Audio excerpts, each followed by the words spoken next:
Hey all, welcome back. This is another segment in my books I can't review enough, and may or may not have changed the way I see the world. I come to you now from my sunroom where I am nursing a pulled hamstring. It's just outside doing my all my taekwondo patterns, my fourth Dan taekwondo patterns, which I now recall because I've been reviewing them so much. However, that has come at a cost. Yeah, was doing a whole bunch of slow motion and followed by fast motion kicks. Anyone who's done the pattern Moon Moon knows exactly what I mean. And yeah, okay, and that pulled on me. Luckily, that gives me some time to sit, think about what I did, and also review Chapterhouse Dune. I wanted to get to this one in a hurry because it took so long last time to review Heretics of Dune, and as I said in that video, I ended up accidentally deleting the video files. I was doing it in two separate batches because I was going full on spoilers. Now this book, I can't not. What the I should precede that with, yeah, the video I did put out was relatively spoiler free. Just embrace the elements there without trying to give too much of the plot away. However, this book, yes, getting to this one today. I can't not get into it without, getting big into spoilers, so I apologize in advance. But I feel it's worth it, really, to drop all these facts on you so that I can get to the next segment in it, which is something I've been wanting to do for a while. Dune is a franchise, like many, that never finished by its original author. He wrote 6 books in the series, of which this is the last, and there were a lot of threads at the end that really seemed to suggest that something more was coming, and something that would quite frankly finish the whole series off, because everything was culminating now. Everything that he had laid down in the first 3 books and then hinted at a lot in book 4, as I said in the last review, book 5, a lot of that comes about. Now we get like the penultimate stuff. It's like the stage is now set. What's going to happen? And well, after I believe, yeah, 20 years after Frank Herbert's death, his son and an established, commercially successful science fiction author named Kevin J. Anderson, they teamed up and they started trying to write the final book. And they claimed they received a safety deposit box as part of Frank's estate, the elder Herbert's estate, that contained all these notes on what that book was supposed to be. So they started working on it.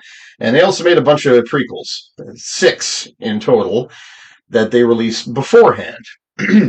And yeah, I may say that for another episode, because the fact of the matter is, that is a big issue in its own right. It does delve into the whole, successor authors or fan fiction, fan fiction being just someone who writes a book related to an existing franchise, whereas someone who is doing this with the original author's approval, or is, yes, related to them. That has been known to happen. It's certainly happened with Tolkien. And however, the new Dune books, they stand out as rather an example of controversy between canon and other stuff that's made. And in fact, if this is starting to sound familiar, it should, because I can think of no science fiction franchise there that's mired by more controversy over something like that than Star Wars. The Star Wars prequels, right? The fandom who were quite vocal in how they didn't like these movies. Some going as far as to say it ruined their childhood. And believe it or not, there are people who were huge fans of the Dune franchise. That includes myself. I read all 6 books just a few years before the new ones started coming out. But unlike others, I would never ever accuse the junior Herbert or Kevin J. Anderson of violating their their youth, or their nostalgia or whatnot. And I feel I'm qualified to talk on this because I've actually spoken to Kevin J. Anderson. Just just in correspondence there, but yeah, thanks to Facebook and Twitter, I was actually able to engage in some direct Q&A with him, and that proved to be fascinating. So we'll get into that later. Book 6 in Chapterhouse. This picks up after the final events in Book 5. Obviously, there's unlike Book 4 and 5, there's no big space of time between the two. Just yeah, a matter of it could be a year or weeks or even days. It's really hard to tell. But in it you've got excuse me. In it you've got Duncan, Idaho, and wait a second here. Yeah.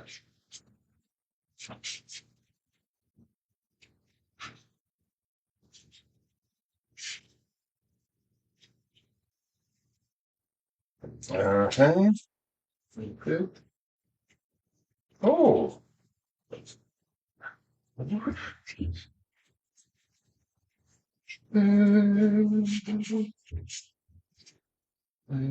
Oh.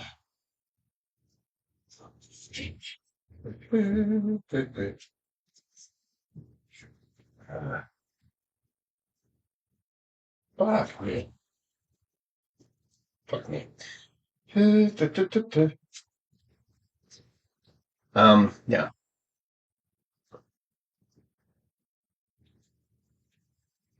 So in it, yeah, and I have to correct an error from my last review. First, I mistakenly said that at the end of Book 5, Duncan, Idaho, and his motley crew they take a nose ship and they escape and travel into other places, other universes, seeking out basically the fulfillment of their part of the Golden Path and the Great Plan. When in fact, that's what happened in this book.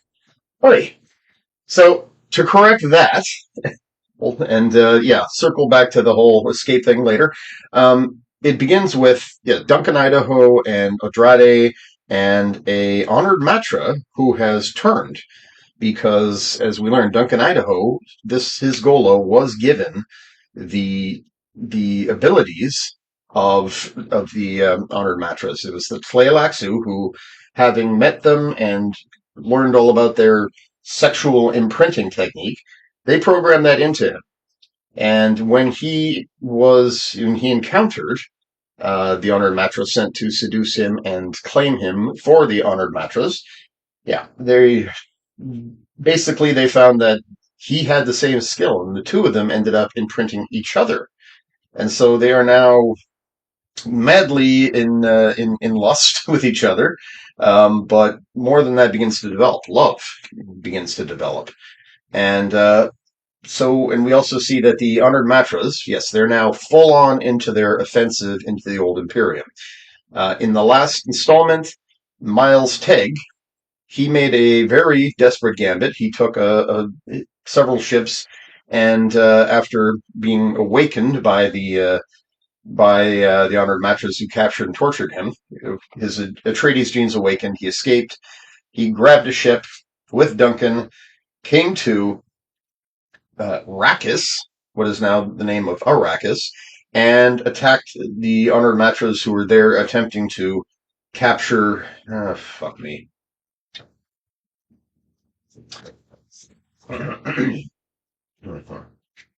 Yeah.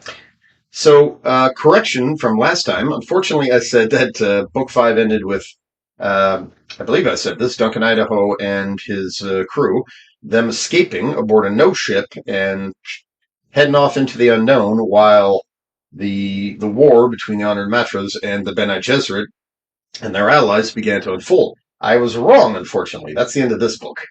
And say no more of that there. Gotta save that for the end, because that was basically a spoiler of this book rather than the last. Yeah. Fuck this. So, the book opens up, I believe, just a few years after the events in Book 5. And, spoilers ahead, Arrakis, originally known as Arrakis, yeah, due to events in the previous book, it has been completely leveled by the Honored Matras. They basically turned it into glass. They burned the planet and thus killed all the sandworms that were there, except for a few that the main characters they managed to smuggle away with them. And as a result, yeah, Leto, his pearls of wisdom, his consciousness, which lived on in the worms collectively, yeah, as they discuss in book 5, it's now gone. And this was part of the plan, right? This was part of the golden path that he would basically set everyone up there to he would set the known universe up to basically carry on his genetic line, carry on the Atreides genetic line, breed it into as many people as possible so that they'd have like latent awareness rather than any kind of prescience, that the necessary tools for breaking free of all restrictions imposed by the Imperium and the spice and all that would be gone, like the navigation machines, the no ship, and so forth. But now that the worms are gone, basically Leto is gone from the show.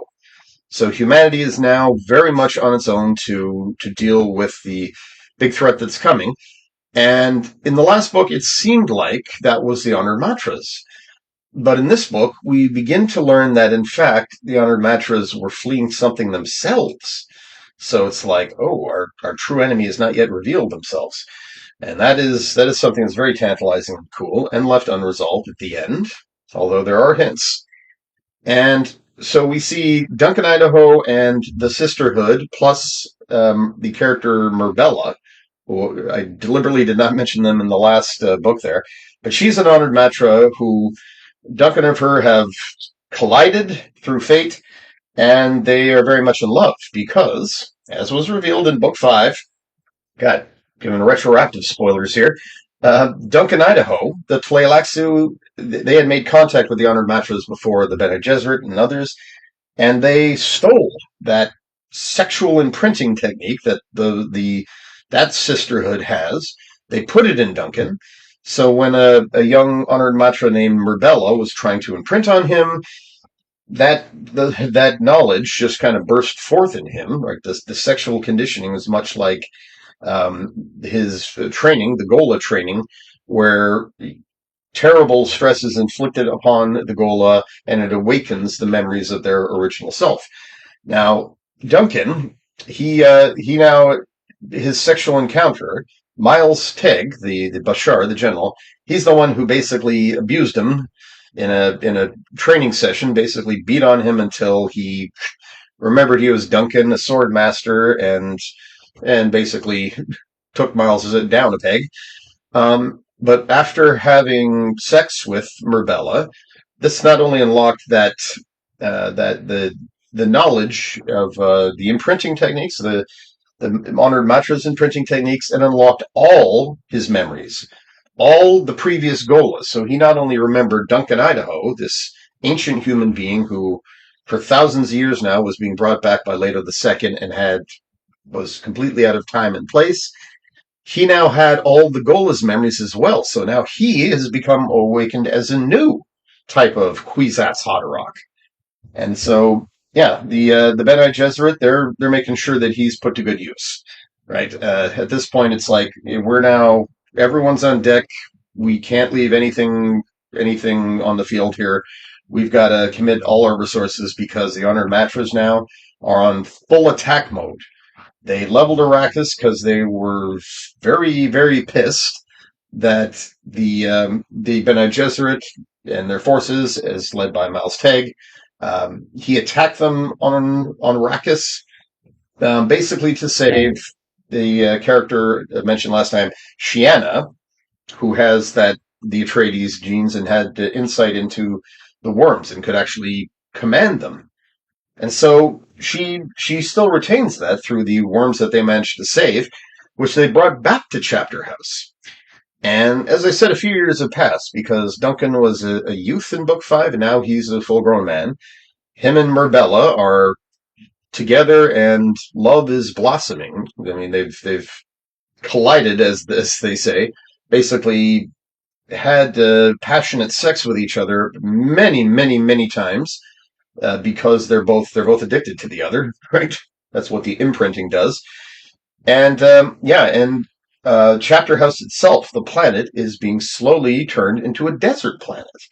They're basically resurrecting Arrakis on a new world, and they point out this is a thread that was going through all the books there, and they once again mention this, and this is still a mystery. It was never addressed in either by Frank Herbert, and I don't believe it was addressed by the his son and Kevin J. Anderson either. But the fact was, it's like, yes, we're seeing with the terraforming or the desert forming of Chapterhouse here, pretty much exactly what happened on Arrakis, just in the unfathomable past. The worms were introduced there. They weren't indigenous to Arrakis. So, yeah, wherever they go, they'll take a lush, wet world and turn it into a desert in order to ensure their own survival and the propagation of the whole sand trout and sandworm life cycle. Anyway, so all that is happening, and while the Bene Gesserit are seeing to that and trying to, prepare themselves for the coming fight by the Honored Matras, we get to see exactly who they are, what they're doing, and insight into their whole system. And we get to meet their leader. And if I just look up to the Spider Queen, they call her. She's the Great Honored Matra, and her name escapes me, but yeah.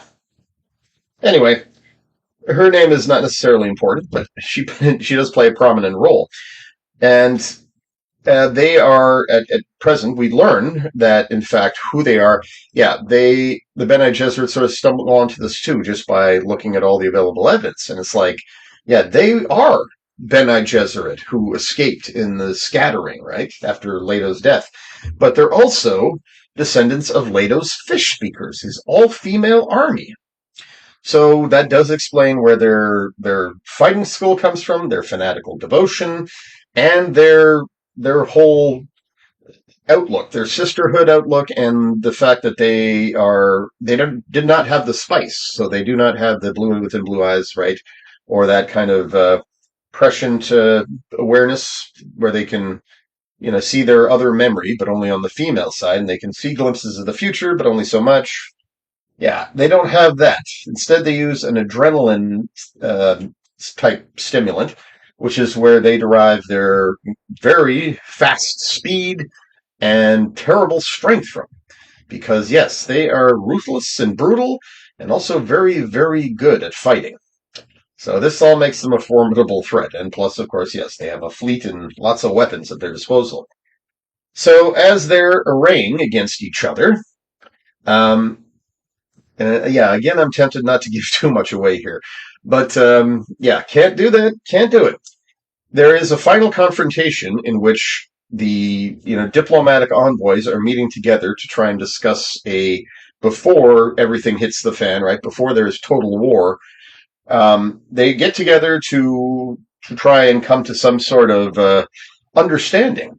And the Great Honored Matra and Odrade, who is now the head of the Sisterhood, they meet, and we learn that, in fact, yes, the first thing the Honored Matra does is try to poison her, but suspecting that it won't, right? Thinking that Odrade does have that fabled, although, not confirmed for the Honored Matras yet, fabled ability to alter poisons and to, change things, the enzymes within their body so that they are safe, right? And they can basically adapt themselves to whatever anyone tries to slip them and so forth. Basically, a safeguard against treachery.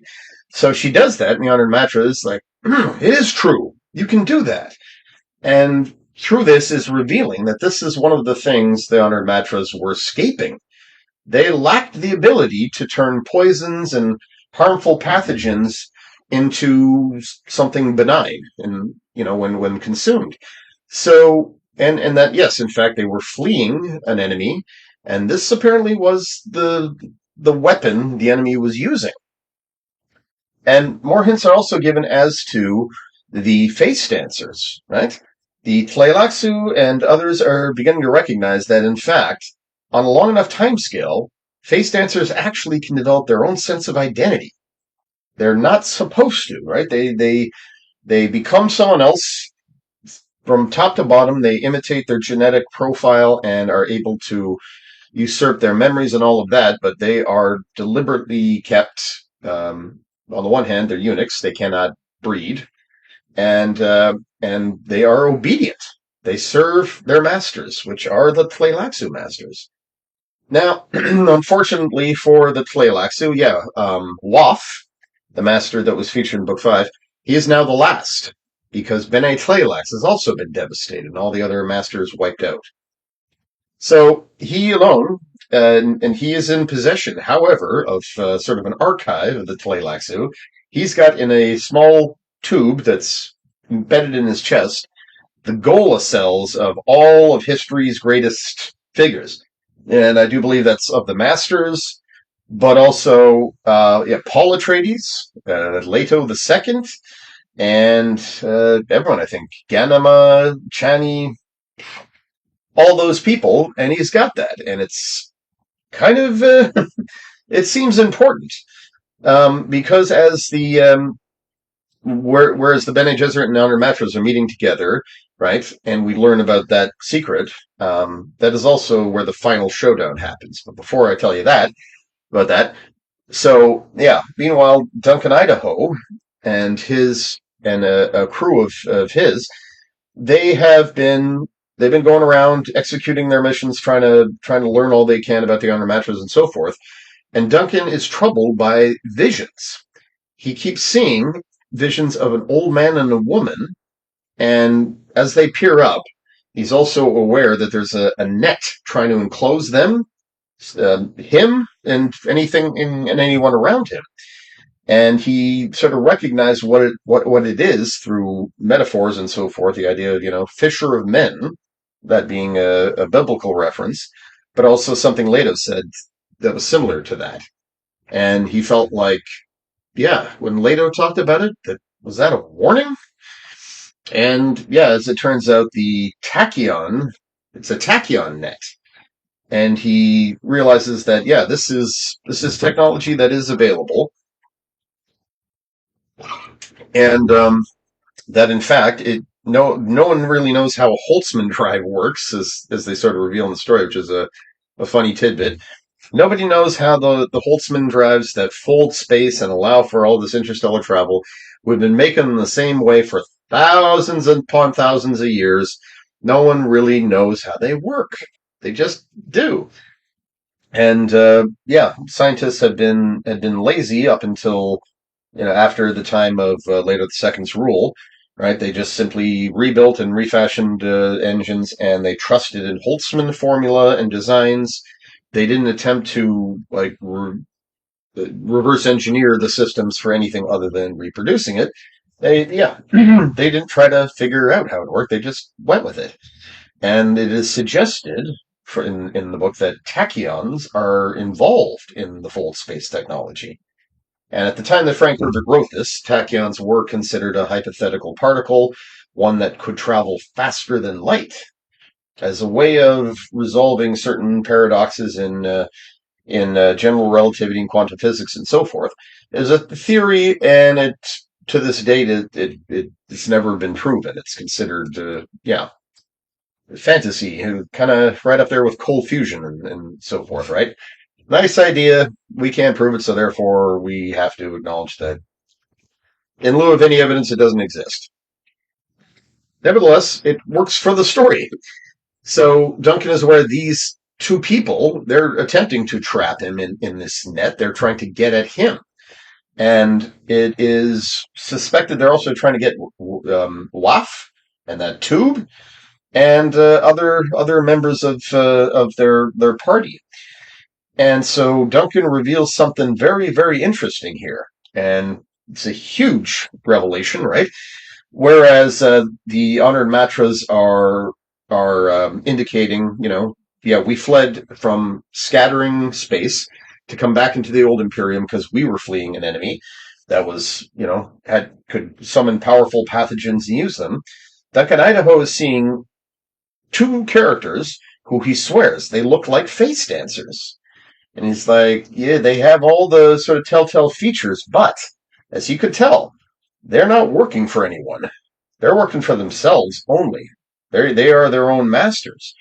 And that revelation, it's huge for the story. It's huge for the characters themselves, which then sets which sets up the ending there. Anyway, which I will summarize now. In the ending, in the end, that meeting between the Bene Gesserit and the Honored Matras and all their other factions, like the Ixians and what's left of the Tleilaxu and the Guild, etc., all of these representatives, they're all there, and a fight ensues. The Bene Gesserit manage to prevail over the Honored Matra forces. They manage to defeat and destroy their assets, but then the Honored Matras use a secret hidden weapon. Basically, it's a nullification field. They turn that on, and boom, all the Bene Gesserit assets, all their military assets, are neutralized. And so it looks like the Honored Matras have won. But, uh, pause.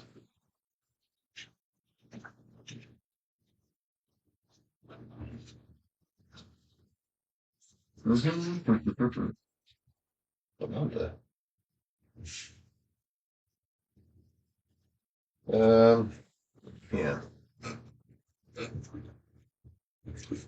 Let's see. Chapter. Oops. Yeah, it is a Marbella.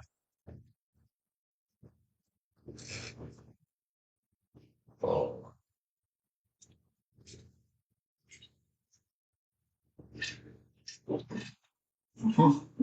Ah. Ah. Mhm.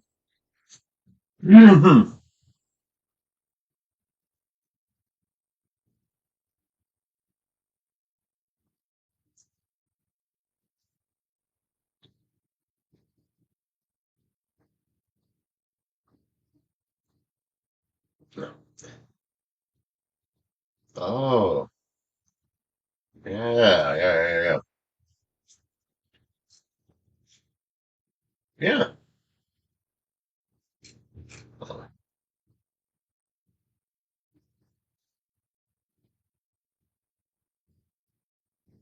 Mm. Mm. Yeah, yeah, yeah, yeah, yeah. Does not reveal the the option of the awakening tags will be through printing, nor does it try to discuss the channels. Yes. Oh, did Kate die? Fuck.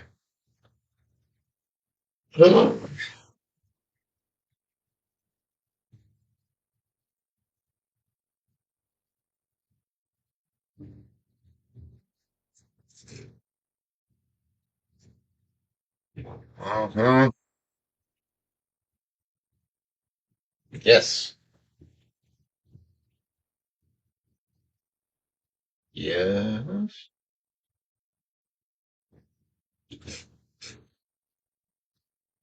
Oh, yeah.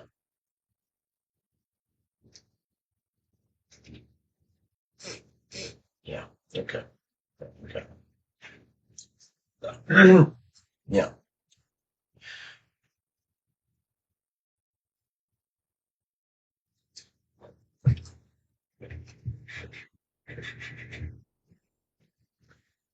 However, in a final desperate gambit, Merbella, Duncan Idaho's lover, paramour, she manages to get to the surface and. Yeah,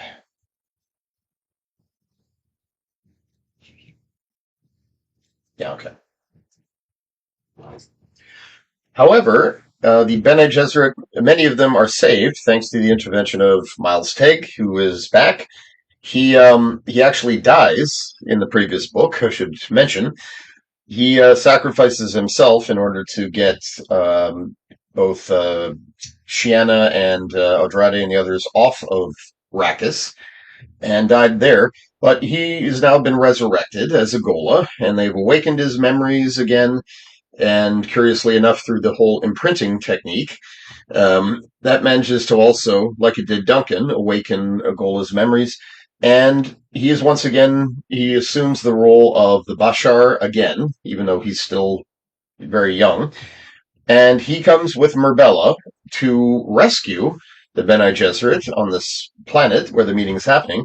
They manage to save enough of them to escape back to Chapterhouse, but Merbella, she's given a last desperate mission.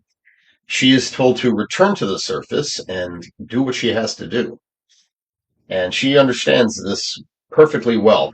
She goes to the surface and says, "Don't shoot, I'm an honored Matra who escaped the Bene Gesserit." And of course, her story checks out, because that is exactly who and what she was.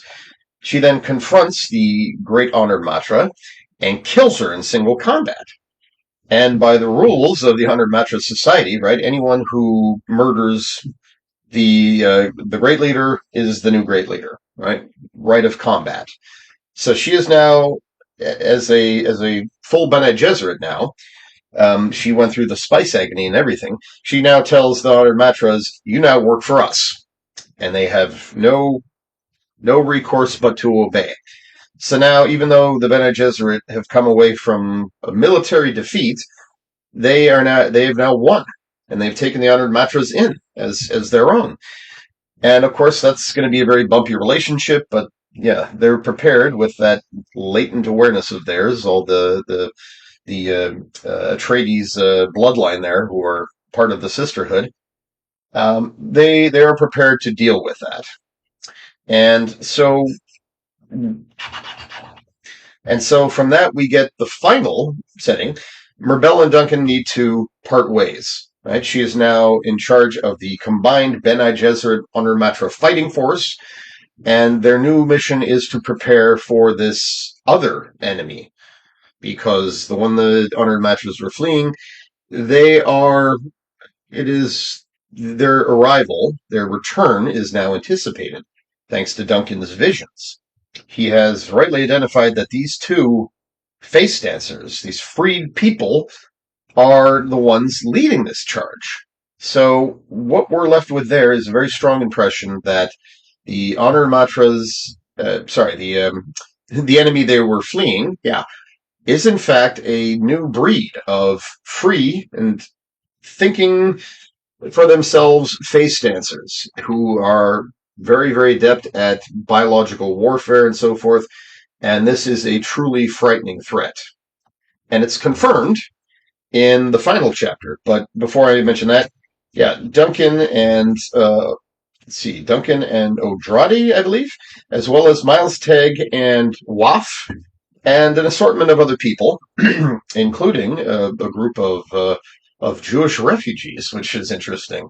They feature in the story there. They were hiding. Their society has existed for all this time into the future, right? Much like their ancient ancestors, they were nomadic. They traveled place to place, passing on their traditions and weathering the storms and surviving until such time as the end days come. And they hide away a Bene Gesserit, and so they are taken in, and they are now assisting. They are now part of the crew of led by Idaho and Drade and Malsteg. And one of them even becomes part of the sisterhood. So Duncan and they decide, as part of the do what you have to do, follow that latent impression instinct, in order to avoid getting captured by the old man and the woman, they need to leave the old Imperium. And so they get aboard a no ship, and they set course for edge of nowhere, basically jumping into another universe.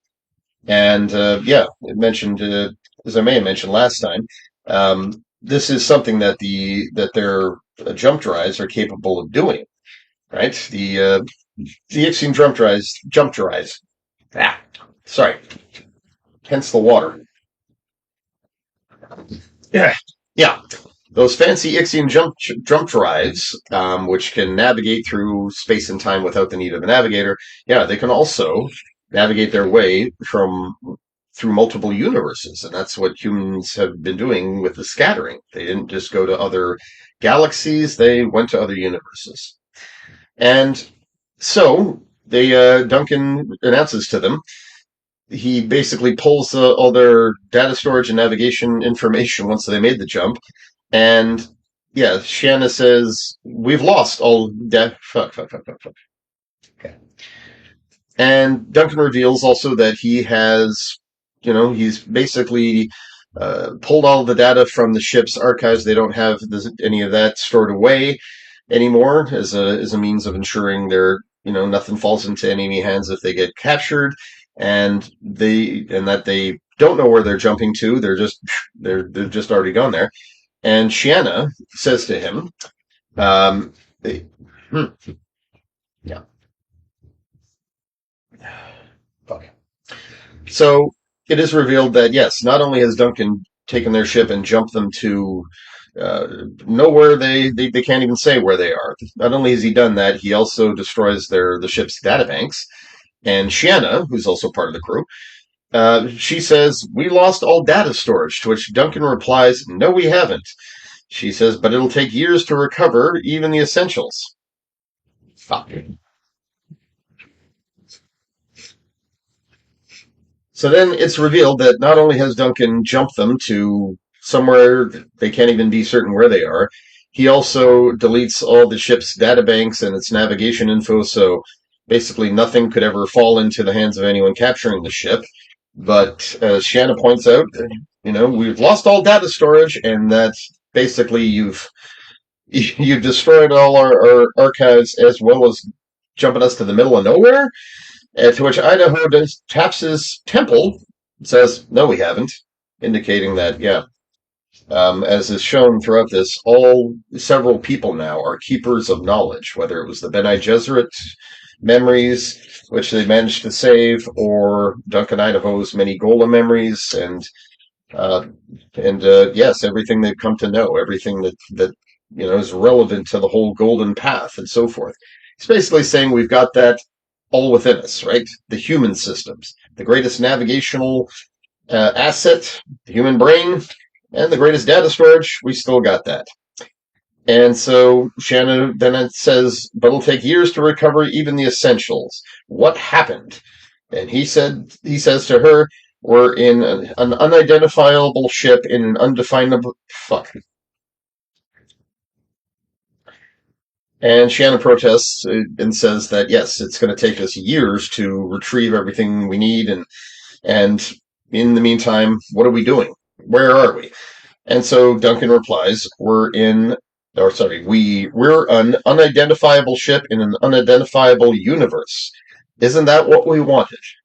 So, in essence, yes, they're free and headed to God knows where, but they're going by the seat of their pants and they're going by their instincts, and that is the purpose. They're at the Golden Path. And so, meanwhile, Merbella, she's back in the known universe, having taken over everything, and having united the Bene Gesserit and the Honor Matras. And the last chapter, we get finally to hear from the old man and old woman, and whom we learn are named Daniel and Marty. And as they're talking, she's clipping at her roses, and they're arguing about how Daniel deliberately let Duncan Idaho and the others get away. And to which, yeah, he,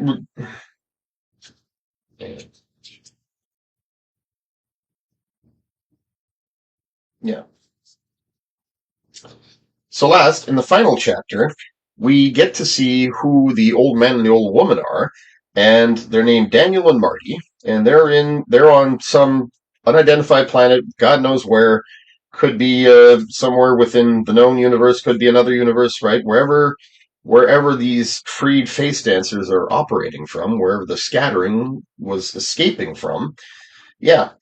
He is there now on this planet looking at the sky, and well, fuck. Last one. And so in the last chapter, and these words, they live on, and in legend for many many people who follow the series all the way to the end, certainly. And we learn exactly who the old man and old woman are. The so-called free face dancers who were allegedly leading an army of them. At least that's what's hinted at. They're named Daniel and Marty. And Marty is clipping at her roses. She's gardening while Daniel's looking at the morning sky on a planet that we know not where they are. Just that, yeah, it must be where they were operating from and within the space that the honored Matras fled from in order to get away from them. And Marty's telling Daniel, "You let him get away," and referring to Duncan, Idaho, but also the crew, those people there. And he said, "He surprised me." Daniel says this. "He surprised me. I knew he saw us, but I didn't suspect he saw the net. And I had such a nice planet picked out for them," said Marty. "One of the best, a real test of their abilities." And this is all very interesting, very telling. It's like, yeah, we wanted to capture them because of the potential and promise they had. We wanted to use it, us freed face dancers. And they also explain, they essentially admit, they connect all the dots here and prove that, yes, in fact, they are face dancers, or they were, but they've evolved. And of course, they're talking about Waff, how he's with them, and he's an asset that they seem to want. But Daniel doesn't appear to care much about the tube in his chest anymore. The golas. He says they're welcome to them. And here it is.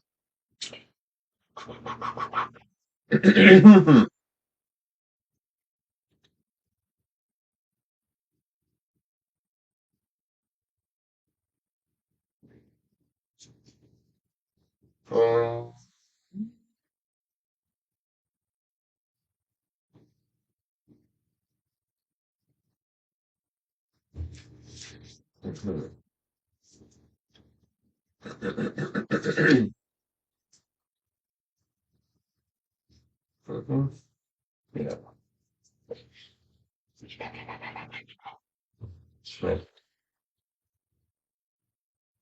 Yeah. And this fact is revealed through dialogue as they're talking about the Tleilaxu master, who Marty had seen as part of the crew when they were trying to get the net on Duncan and the ship that was carrying him. And she said, "I yes would have so liked to study another master." And very interesting. So yes, basically they have encountered other Tleilaxu masters, and yes, now that Waff is the last living one, Marty was interested in getting a look at him. And Daniel says, "Don't see why you're interested in him, always whistling at us, always making it necessary to stomp them down. I don't like treating masters that way, and you know it. If it weren't for them," to which she replies, "They're not gods, Daniel." And to which he says, "Neither are we." And what would you say to the master anyway?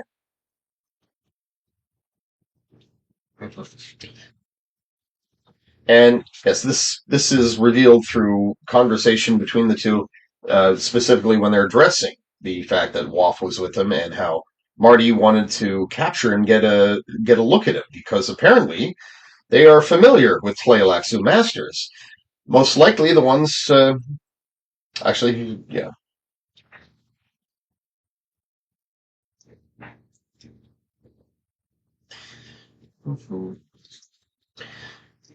yeah. And this is revealed through the dialogue between the two of them there when Marty says she was hoping to capture Duncan and the crew, particularly because Waff was with them, the last surviving Tleilaxu master.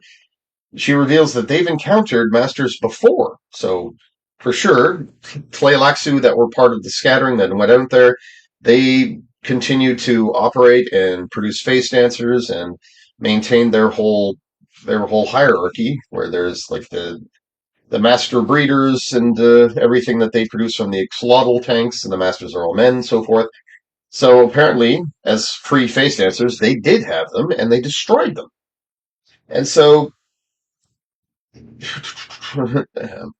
Daniel asks about what she would say to them. And she said, I was going to joke when he asked who we were. They always ask that. I was going to say, what did you expect? God himself with a flowing beard. To which Daniel laughs and says, that would have been funny. They have such a hard time accepting that face dancers can be independent of them. Marty comes back with, I don't see why. It's a natural consequence. They gave us the power to absorb the memories and experiences of other people. Gather enough of those and Daniel interrupts, it's personas we take, Marty. And she says, whatever, the masters should have known we'd gather enough of them one day to make our own decisions about our own future. So we know for a fact they are face dancers. They broke free of their Tleilaxu masters, and and from everything else we've learned, basically took over all the space occupied by the Scatterlings and drove the Honored Matras out. The Honored Matras now having escaped to the Old Imperium. The freed face dancers are also coming back and looking for answers and looking to find out about their origins. But what they seem particularly interested in also was, yes, Duncan and the prescience and all that stuff. They want to investigate that. Ugh.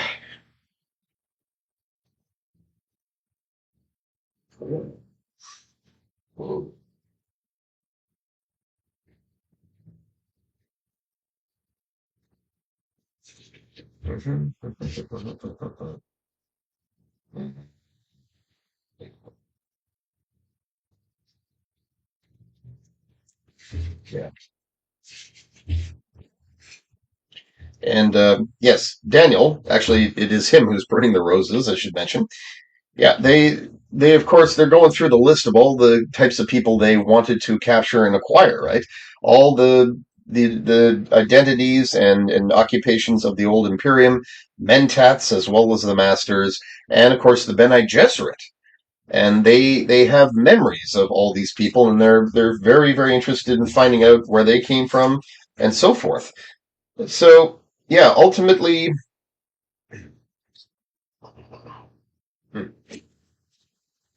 And so, but ultimately, one thing that is hinted at but not resolved is how Duncan Idaho, right? They look at him as an especially important specimen, and that may have to do with the fact that he's now the Kwisatz Haderach, and that they have knowledge and an understanding of the previous ones, which would make perfect sense. You know, all the memories they've absorbed, all the people they absorbed, that at some point that must have come up. And so, yeah, the very fact that they want to have them and test them, um, it is a person I mentioned before there, Quinn, who is reviews the Dune books and does wonderful segments on each one, very detailed ones.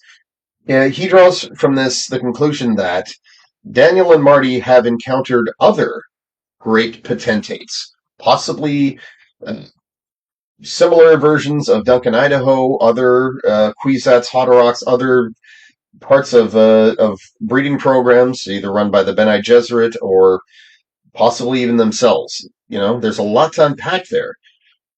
What is their interest there, and what are they alleging to? But most of all, we know who they are, and ultimately now they are planning on coming back, and there's going to be a huge confrontation between them and the Sisterhood and the Honored Matra Alliance and all the other factions that they've managed to sort of pull in with them. And this basically gives a sort of ending to so many of the messages and the hints that Frank Herbert had been establishing over the course of the series, right? Um, and to sort of tick those off, it's like, okay, Leto the Second had talked endlessly. He left all these hints, vague hints about the end of time, right? The human extinction and how he was working to avert that. And he talked a lot about how there would be Kralisek, the typhoon struggle at the end of the universe, and Arafel, similar meaning there, right? It's, yeah, an apocalypse, Armageddon. And so we're now left thinking, it's like, is this that major confrontation he talked about? that the face dancers themselves were much like the Ixian machines that he talked about, right? The hunter seekers that would evolve independently and end up destroying all humanity. That, in fact, it was another technological invention, although a human system, the face dancers that would evolve and destroy all humanity. Two? Is that another possible future he was avoiding? And it does make sense because it's like all the stories, all that we've seen, it always came down to uh, what you depend upon is ultimately what kills you, right? Um, whether it was the spice itself or the Imperium's sort of the way it controlled everyone and imposed a certain complacency and stagnation on the known universe, and how the humans of the future, having destroyed the thinking machines, right? Another dependence that uh, apparently they felt the need to destroy because they felt it was killing them. Yeah, while abandoning that thinking machines and automation, they turned to human systems, and the spice was key to powering all that. Right? You had the Bene Gesserit on the one hand, you had the Guild and their navigators on the other, the Tleilaxu and their masters, and the Mentats with their just wonderful training and thinking, and of course the sword masters of they are trained, and every house has one, and yeah, they learn their art on a world called Ginaz. Yeah, so it's like, could this mean, was Frank Herbert saying that, yeah, while the old Imperium they eschewed automation and thinking machines, even though the Ixians were pushing the boundaries of that and would eventually develop a type of machine so advanced that it would wipe out humanity. Were we not potentially doing the same by developing human systems as forms of technology that could also someday just break free of our control and kill us? So that, yes, that does seem to be the case. And again, a lot of this is coming from Quinn's masterful summaries. But ultimately, the big takeaway from this book, right? For me anyway, and for a lot of people, and why it was very relevant to the next books, was the fact that, yeah, the threat that was foreseen and is now revealed is in fact Daniel and Marty, leader of a free race of face dancers that are looking to, who basically want everything.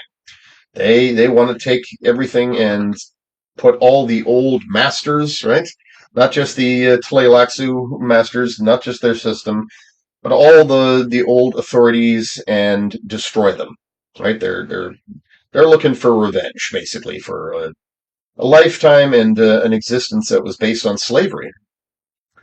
And so that is what, that was what Book 7 was working towards, right? We then see the final struggle between the two of them, and the ultimate fulfillment of Leto the Third's golden path. Kralisek. This is it, and it's coming. So, yes, I will get into, given how much time I've already spent here, I would get into the what became of the Dune franchise in the next segment, because yeah, that is interesting and a little notorious, frankly. And of course, there's the controversy with the fandom, which is I believe has died down, but it was very very there back in 2006 when the sequels that were written by Brian Herbert and Kevin J. Anderson, when they dropped, right, and they came. There was two books. The first being Hunters of Dune, and the second being Sandworms of Dune. So that, yeah, the controversy picked up, and for many years it was ongoing as the two of them continued to release books within the Dune franchise that took place in or around the original story, or most of the time before it. So yeah, I'll save that for another time. And yes, this book overall, it is probably one of the more boring. I have to be honest, at least in terms of just the storyline. Reading it front to back, there, it is packed full of really cool hints and revelations, So I do recommend it. It is enjoyable. It's worthy. It's just, yeah, it has, Frank Herbert is known for doing the slow build thing and, really building up until boom, there's a crescendo. But this one is particularly plodding, I found. And the big showdown at the end there is kind of abortive, right?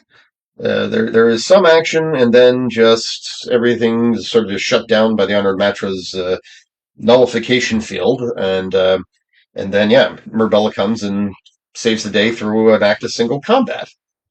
And it's very Herbert-esque, right? We saw that in the first book. Paul Muad'Dib and the Fremen, they defeat the Sardaukar and basically bring the Emperor down. But it's like the situation is not resolved. The great houses are not going to accept this.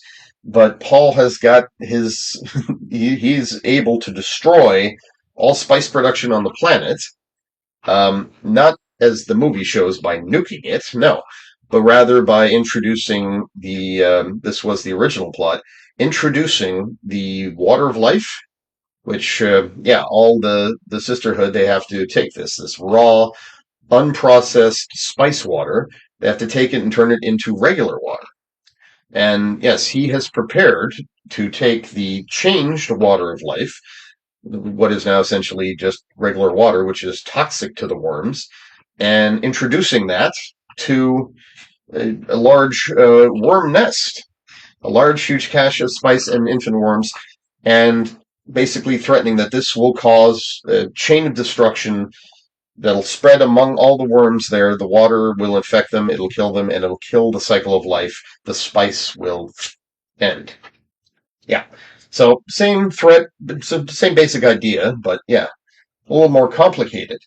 And so to end all that, basically, yeah, he has to agree to a marriage, but first he's got to fight and kill Fade in order to make that happen. So things coming down to a single combat is in keeping with Herbert's his way, and yeah, we also saw that in book three, where yeah, Leto the Second has to defeat his sister in single combat in order to bring things to an end.